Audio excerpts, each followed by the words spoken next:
فلاح يابتم ظني وهاشاكم وهاشاكم سعدنا إذ أتيناكم وفزنا حين زرناكم سلام الله يا سادة من الرحمن يخشاكم عباد الله جئناكم قصدناكم طلبنا وقوموا واشفعوا فينا إلى الرحمن معكم عسى نضاعسى مزايا من مزاياكم سلام الله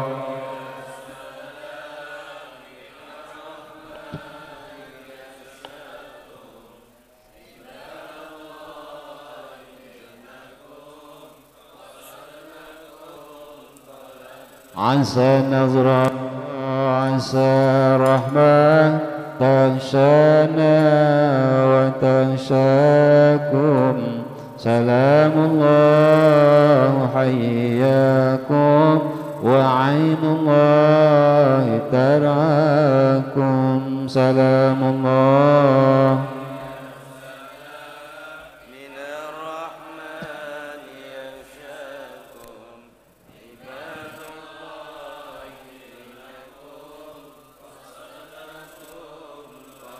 وصلى الله مولانا وسلم أتيناكم على المختار شافعنا ومنقذنا وإياكم سلام الله يا سادة من الرحمن يخشاكم عباد الله جئناكم قصدناكم طلبناكم اللهم صل وسلم وبارك عليه وعلى آله.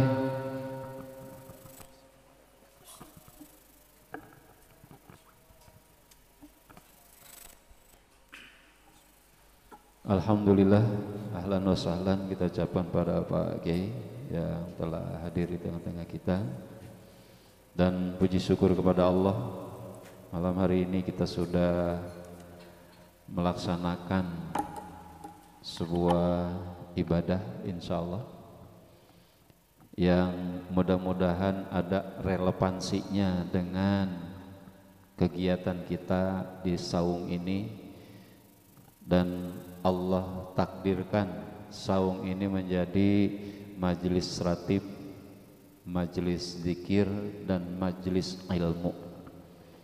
Amin ya robbal alamin.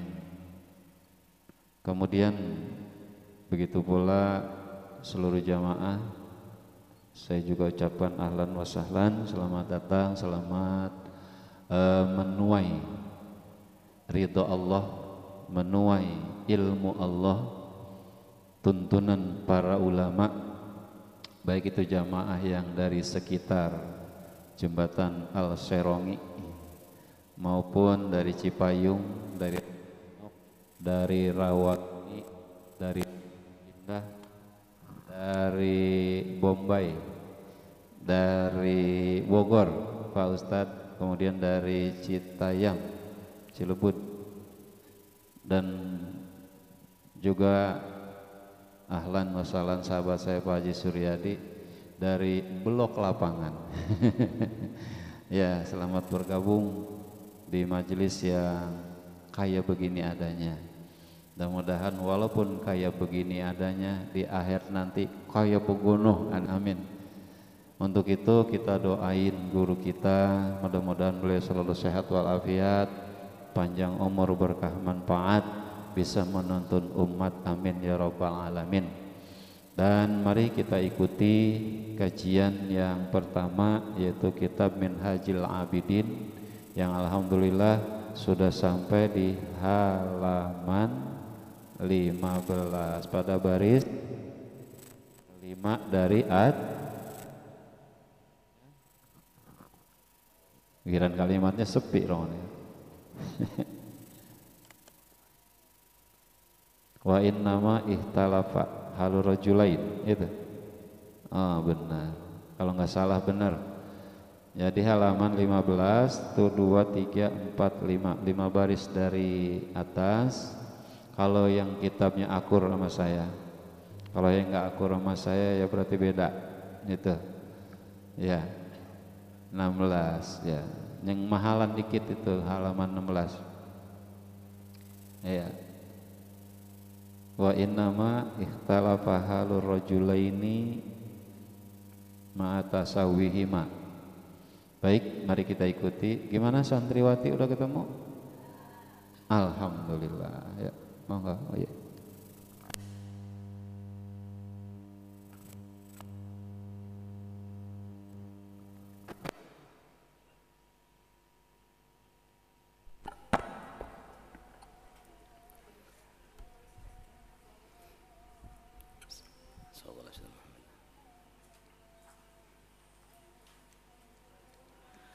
Assalamualaikum warahmatullahi wabarakatuh.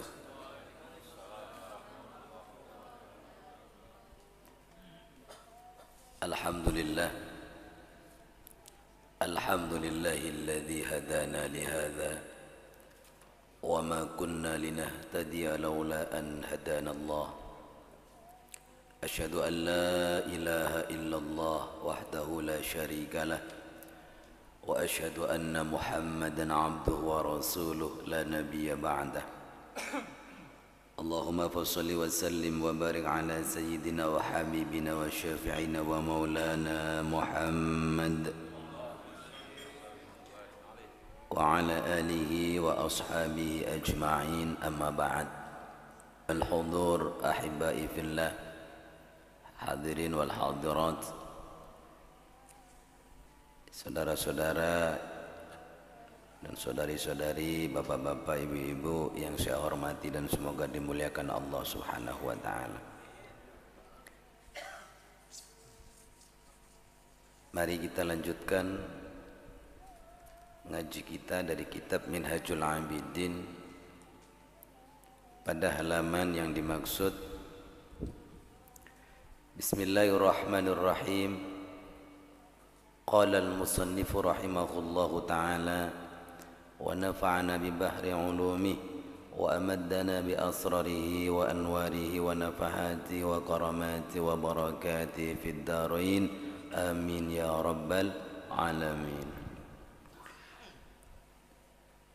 Wa innama ikhtalafa halur rajulaini ma'a tasawihima fi at-tab'i wal binyati li basaratin wa ilmin kana li ahadihima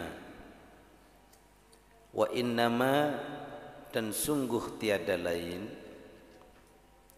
ikhtalafa berbeda. Apanya yang berbeda? Halur rajulaini, hal keadaan sifat dua orang laki-laki.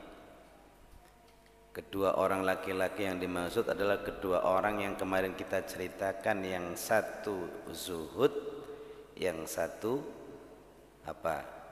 Kalau nggak zuhud apa namanya? Iya, yang satu zuhud, yang satu hubbud dunya.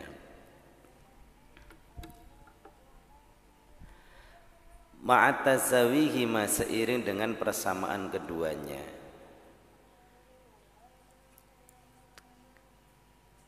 Kesamaan keduanya dalam hal apa? Fit tab'i, di dalam karakter, wal binyati, dan struktur tubuh.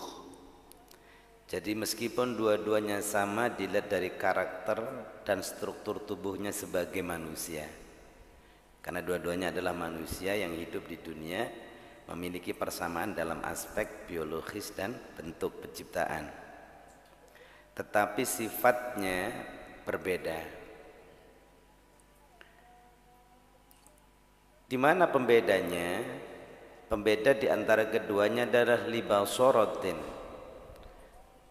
karena kebasirohan, keterbukaan hatinya. Jadi basiro itu terbukanya mata batin, mata hati. Libasorotin karena terbukanya mata hati, wa ilmin dan karena ilmu.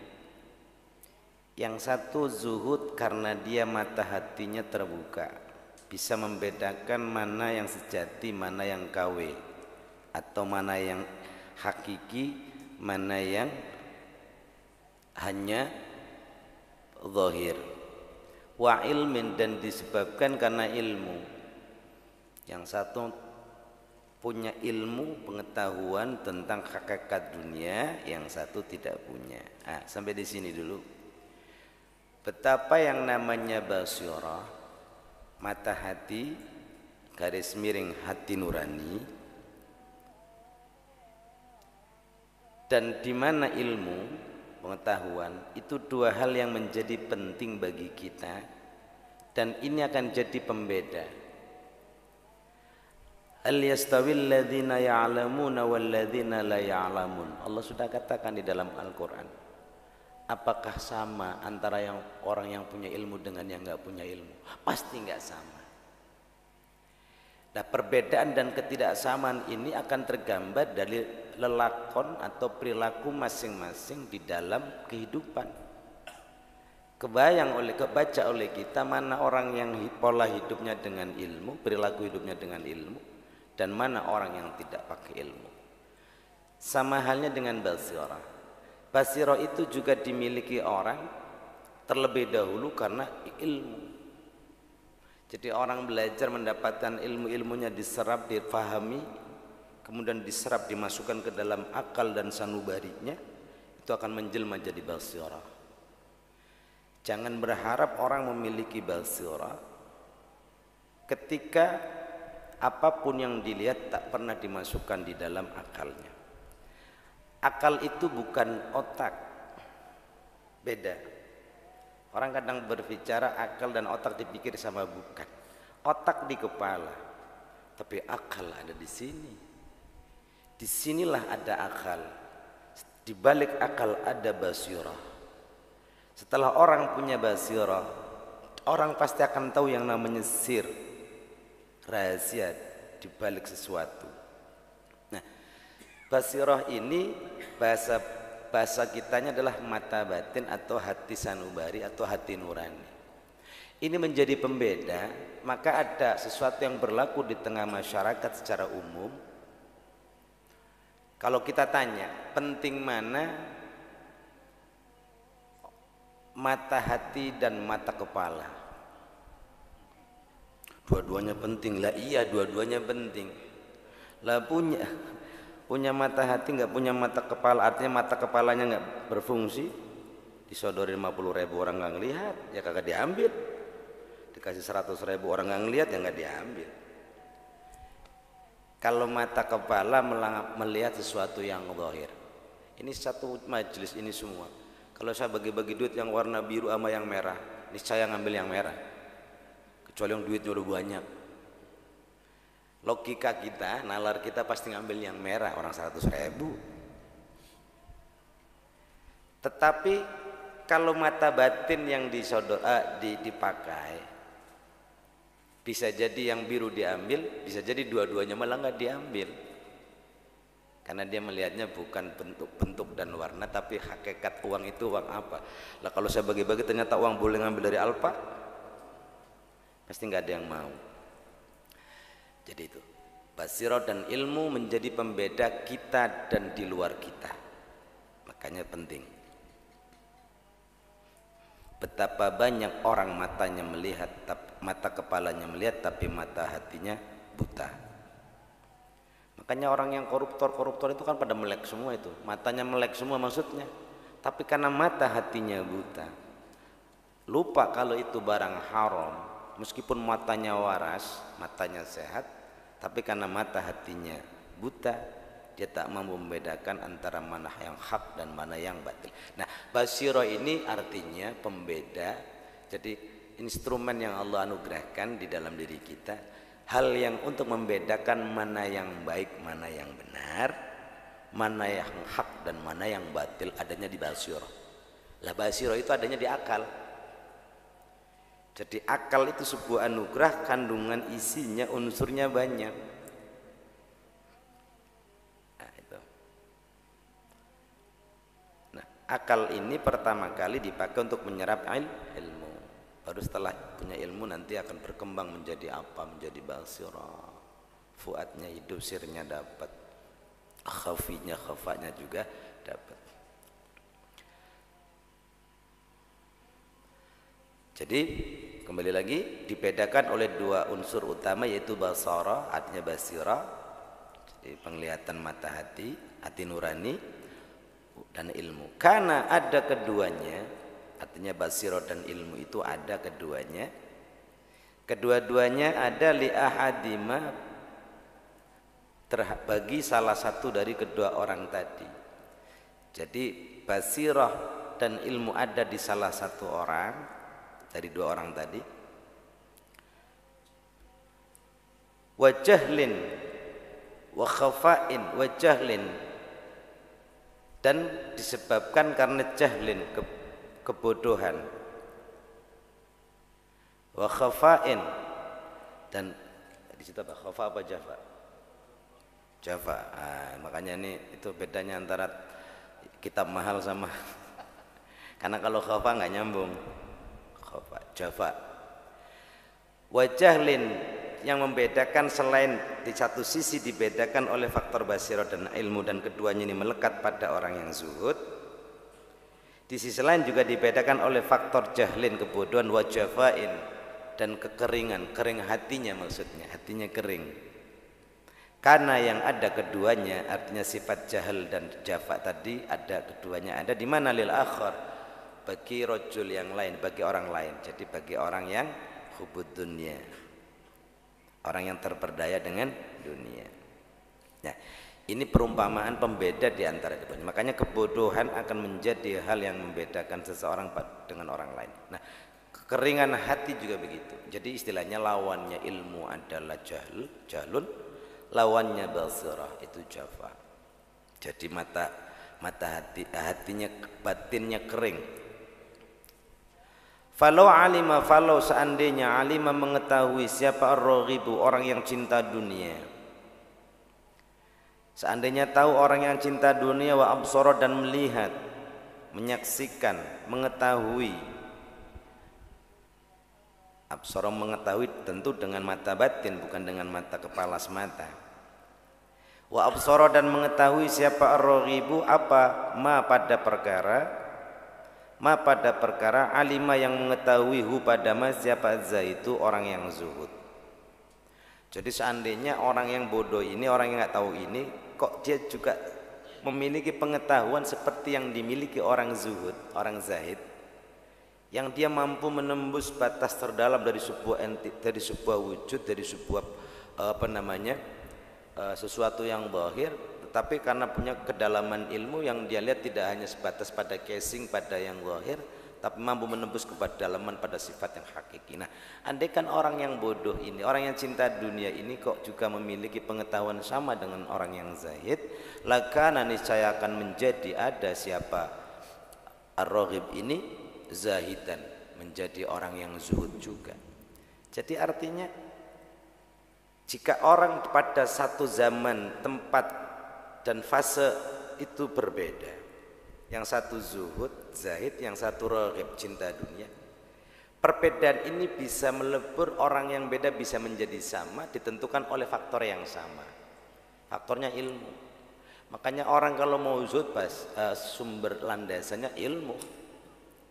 Makanya sekarang kita belum sanggup, nggak apa-apa, ngaji dulu, udah dapat dulu ilmunya. Makanya pentingnya, karena masa iya baru ngaji sekarang langsung besok zuhud, kan nggak mungkin. Ya Allah, yang gurunya yang ngajarin puluhan tahun juga masih begini baik. Iya, sedurin kopi masih minum kopinya.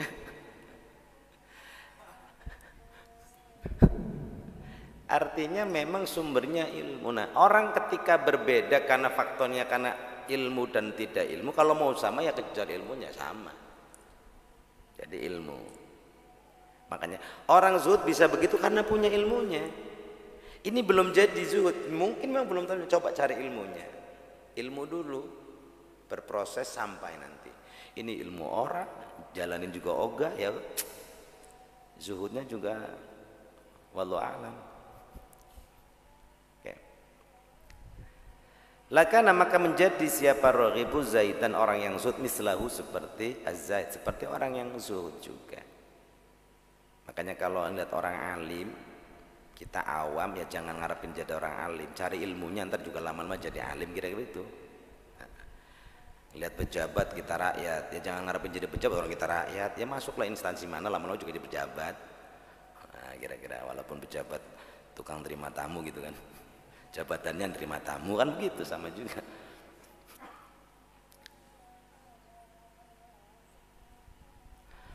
Sebaliknya walau jahila, walau dan seandainya jahila bodoh, tidak tahu siapa az-zahid itu orang yang zuhud. Katakanlah orang yang zuhud ini diandaikan dia juga nggak punya ilmu, bodoh ya. Wa amya dan buta, artinya buta hati.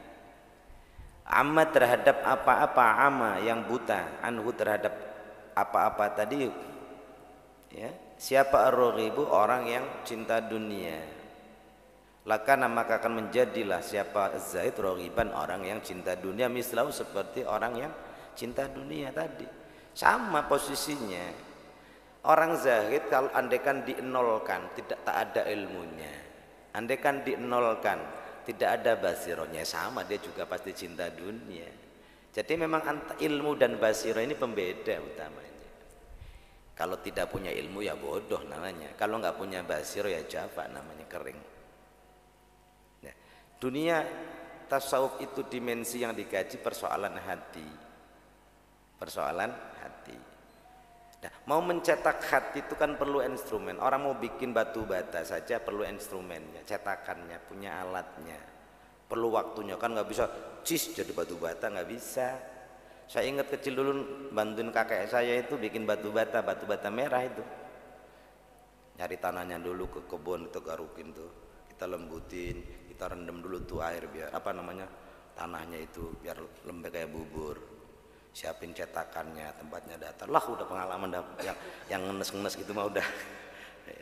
Orang kampung, orang kota kan senangnya beli batu batanya, lah ini yang bikin dulu. Orang kota yang make kan begitu.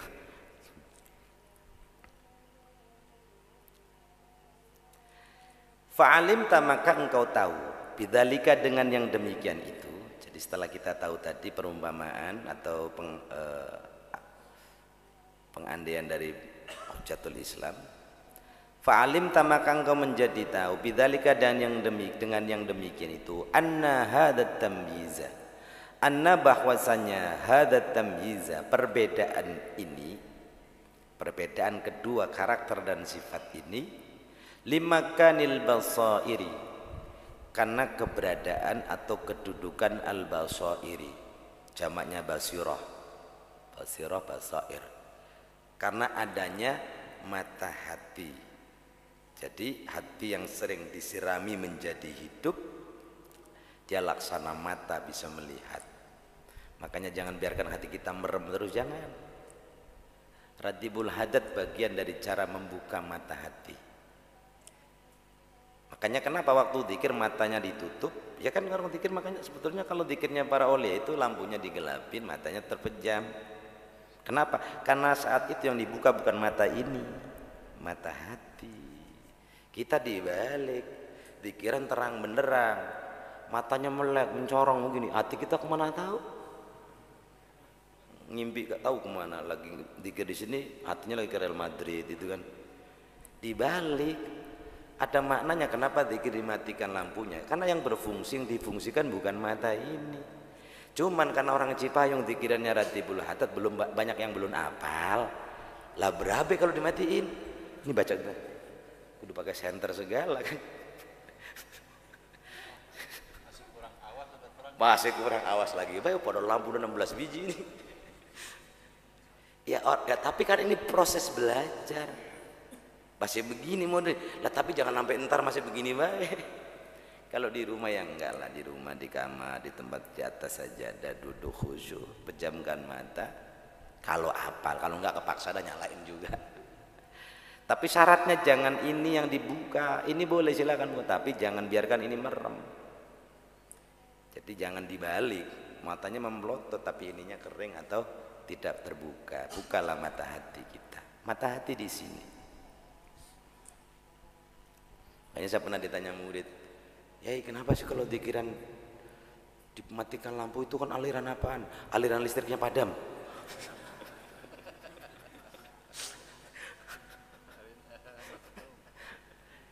Ya karena saya ittiba dengan aulia Allah. Kenapa Rasulullah khalwat di goa? Emang di goa ada lampu listrik apa diesel? Kenapa para aulia punya ruang khalwat? Sebutkan wali mana yang nggak punya ruang khalwat? Tempat kecil seukuran 2 kali 1 meter, dia dikit nggak ada lampunya Pak. Karena buat wali yang mau dibuka bukan mata, ini mata hati. Ya Allah, nawaitu dzikrulillah. Kalau kita orang sini kan jadi problem. Mata ini ditutup, akhirnya bangunnya jam 7 pagi. Kebablasan tidur. Saking khusyuknya jadi ngelenyap kan, jangan ya udah. Ya makomnya beda memang. Tapi nanti ada makomnya memang. Ada tawakohnya. Ya, tapi yang namanya ngaji semua dimaklum. 5 ganit basairi. Dunat tobai, bukan karena tabiat atau karakter. Jadi karakter manusia bukan. Jadi karakter manusia itu kan gini, sama-sama manusia kan pengen makan, ya sama karakternya pengen makan semua. Tapi yang bedain kan ada yang makannya sederhana, ada yang makannya rakus. Itu berarti bukan di karakter makannya, tapi karena mata batinnya, mata hatinya yang membedakannya. Jadi perbedaan orang bukan dilihat dari karakter tabiat kemanusiaannya, bukan. Karena kalau tabiat kemanusiaan sama, semua orang pasti pengen tidur, ya saya juga tidur. Tapi kan ada yang tidur cuma 2 jam, ada yang tidur 8 jam. Dan ada yang kayak Mbak Sorip kan, tidur lagi, bangun tidur, tidur lagi. Kan ada yang begitu. Nah itu yang bedain kan sebetulnya bukan soal tidurnya kan. Wahada, dan ini itu aslun, asal, prinsip mufidun yang bermanfaat. Wa kalamun, dan ucapan, artinya wejangan. Ucapan itu wejangan. Bayyinun, yang jelas. Sadidun, yang tepat. Ini sesuatu yang tepat, yang ideal. Kalimat penjelasannya gamblang, ideal. Nah, sesuatu itu kan sebetulnya kalau kita mau jujur, yang ideal memang begini. Di dalam urusan dunia itu yang ideal itu orangnya zuhud mestinya, yang ideal. Tapi namanya idealisme itu enggak semua orang bisa jalanin. Padahal menurut agama, kenapa ada syariat zuhud? Karena menurut agama zuhud itu yang ideal bagi kita manusia yang menjalani hidup dunia. Idealnya menurut aturan syariat itu zuhud, sadidun, proporsional. Tapi menjalankan yang ideal dan proporsional memang tidak semua orang mampu. Wa kalamun bayyinun sadidun, i'tarafa, mengakui bihi, dengan kalam bayyin ini atau dengan aslun mufid ini, man, barang siapa. Jadi ini akan diakui oleh siapapun orangnya, akila, yang berakal. Maksudnya berakal, semua kita orang berakal, tapi artinya mengoptimalkan fungsi akal. Kan semua kita berakal, tapi kenapa beda-beda dalam mensikapi persoalan zuhud? Ada yang sanggup, ada yang enggak. Ada yang ala zuhud kayak gini masih ntar kalau berdua kaki baru zuhud, ya jangan. Persoalan zuhud itu akan diresapi betul oleh al-aqil, artinya orang yang akalnya digunakan sesuai dengan porsinya. Kan kalian nah, saya ingin kembali sedikit terkait dengan akal, Bapak Ibu Saudara. Quran itu selalu mengingatkan kepada kita tentang keharusan memberdayakan akal. Ketika Al-Quran menyebut akal dengan beberapa redaksinya, ya nanti saya sebutkan contohnya, semuanya menggunakan fi'lu mudhari'in, kata kerja yang berlangsung terus menerus, dengan kata fi'il, bukan akhlun. Afala yaqilun, yaqil, Apakah tidak mereka menggunakan akalnya terus menerus? Jadi akal itu harus bekerja terus menerus, jangan sekarang berakal besok mampet, jangan. Afala yatafakkarun, tidakkah mereka berpikir terus menerus? Pakainya fi'il mudhari' soalnya. Ya, bukan afala tafakkaru, bukan. Yatafakkarun fi'il mudhari', kata kerja yang menunjukkan berlangsung dan terus menerus. Jadi akal itu dipakainya terus, dioptimalkan secara terus menerus. Jangan bosan-bosan berpikir dan menggunakan akal. Afala yaqilun, afala yatafakkarun, afala yatadabbarun, afala yubsirun, afala yafqahun. Apalagi? Ada banyak yang dipakai oleh Quran. Semuanya pakai fi'il. Memang Al-Quran, Allah menyuruh kita menggunakan akal terus bekerja. Jadi jangan biarkan akal nggak bekerja garis miring mampet, nggak boleh. Jadi harus. Nah, zuhud ini hanya akan bisa dipahami, diresapi, bahkan dijalankan meskipun berat hanya oleh orang-orang yaqilun, orang yang berakal. Makanya wa'tarafa bihi, mengakui dengan prinsip ini siapa? Man akhila, orang yang akalnya dipakai, orang yang berakal. Disebut berakal karena menggunakan akal. Dan makanya apa iya? Silakan dibuka Qur'annya, kalimat yaqilun itu kalau tidak salah dalam bentuk fi'ilnya ada 22 kali atau 41, saya lupa. Banyak sekali. Oke. Saking pentingnya Allah menganjurkan kita memberdayakan akal kita, termasuk di dalam menyerap ilmu, menyerap syariat Islam, menyerap pelajaran-pelajaran tasawuf ini harus pakai akal. Allah peringatkan, inna syarrad dawabil ladzina la yaqilun. Sesungguhnya seburuk-buruk binatang adalah alladzina la yaqilun, orang-orang yang enggak mau pakai akalnya. Makanya kalau kalimat afala yaqilun, kata orang sini menurut Ustadz Aziz, enggak pakai otak lo gitu. Padahal nggak pakai akal. Kalau otak nggak bisa dipakai, karena otak di luar kendali kita. Tapi akal bisa kita kendalikan. Beda dengan fungsi otak.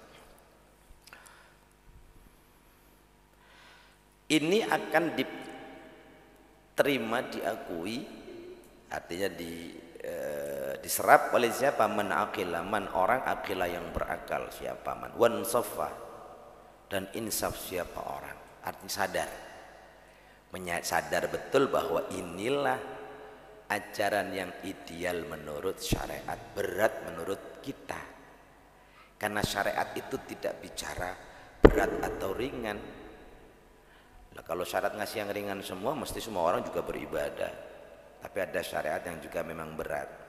Disitulah ujiannya. Wallahu ta'ala, dan Allah ta'ala waliyul hidayah, yang memangku hidayah, yang memiliki kewenangan hidayah, otoritas hidayah. Wa taufiqi, dan taufik bifadlihi, dengan anugerahnya Allah.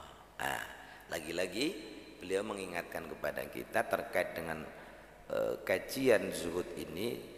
Tentu saja kita harus meyakini semua juga perlu hidayah dari Allah. Apapun jungkir balik kita, mau tirakatan, mau jadi orang baik, mau jadi orang soleh gitu ya, tetap saja ujungnya mesti perlu pendampingan hidayah dari Allah. Makanya jangan bosan-bosan minta hidayah kepada Allah dan taufik. Fa in qila, dan jika dikatakan fala buddalana, fala budda, maka tidak mau tidak mau, maka menjadi keharusan lana bagi kita, min qadarin, berupa min qadrin, berupa kadar, porsi, minat dunia, dari dunia ini, liyakuna, agar menjadi apa itu qadar, qiwaman, penopang, pendukung, penopang lana bagi kita. Jadi kita secara tabiat kemanusiaan kita butuh dunia untuk menopang kehidupan kita, berupa makan, minum, dan seterusnya. Fakaifa, maka bagaimana mungkin nazhadu, kita berzuhud fiha, di dalam dunia. Nah ini Ini pertanyaan yang membayangkan bahwa yang dimaksud zuhud itu semua urusan dunia. Padahal zuhud itu nanti ada dari mana statnya disebut zuhud dan keharusan zuhud. Jadi ada statnya. Tidak begitu lahir, wah saya pokoknya hidup dunia jadi zuhud, yang enggak. Karena mesti nyari makan, nyari minum. Nah itu tidak disebut zuhud. Zuhud itu di mana batasan zuhud itu nanti. Nah ini untuk menjawab keraguan atau ketidakpahaman orang memaknai zuhud. Masa sih dunia kan kita butuhkan, masa kita zuhud di urusan dunia, terus gimana kita caranya? Makan bagaimana, minum bagaimana? Kalau zuhud kan repot, mau ngambil air nggak jadi kan saya zuhud, nah repot urusan. Kerja sebulan digaji, nggak usah saya lagi zuhud kan nggak mungkin kan? Sombong amat. Nggak begitu padahal. Fa'lam maka ketahuilah, kata Imam Ghazali. Fa'lam maka ketahuilah. Anna zuhda, bahwasannya zuhud atau yang disebut zuhud itu fil fuduli, di dalam atau pada kelebihan dari dunia. Jadi batas lebih, jadi di atas standar yang dulu saya sampaikan. Zuhud itu masuk wilayah kategori zuhud jika di atas batas standar, itu baru dihitung zuhud. Lah kalau batas kebutuhan pokok masih standar kebutuhan pokok, jangan, belum zuhud. Anak nangis beli susu, masa nggak usah dibeliin, saya lagi zuhud. Lama kesianan bocah bayi, cari susunya karena itu kebutuhan. Nah fil fudul, di atas batas standar, artinya fil fuduli, pada hal yang lebih dari urusan dunia, baru itu masuk wilayah mulai. Kalau potongan kita model begini makanya belum masuk wilayah zuhud ini, karena masih ada yang Senin Kemis gitu kan ya, masih ada yang gali lubang tutup. Iya, kira-kira begitu.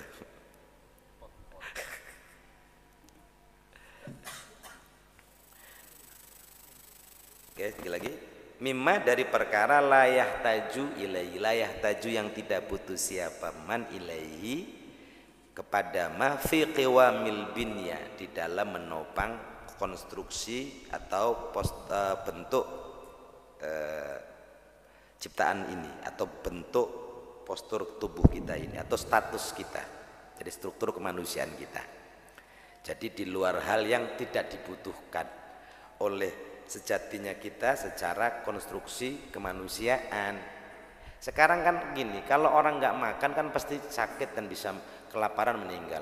Tapi kan nggak ada orang nggak punya mobil terus kelaparan terus mati gara-gara nggak punya mobil kan? Karena mobil bukan kebutuhan, bukan basic need, bukan kebutuhan dasar konstruksi manusia ini. Maka wilayah zuhud, makanya kalau saya mah nggak beli mobil, kenapa? Karena saya zuhud. Lagunya emang nggak punya duit kan, begitu kan sebetulnya. Bedain antara zuhud sama orang nggak punya duit itu. Bang kok ente kemana-mana naik angkot sih nggak beli mobil? Saya kan orang zuhud. Lagunya.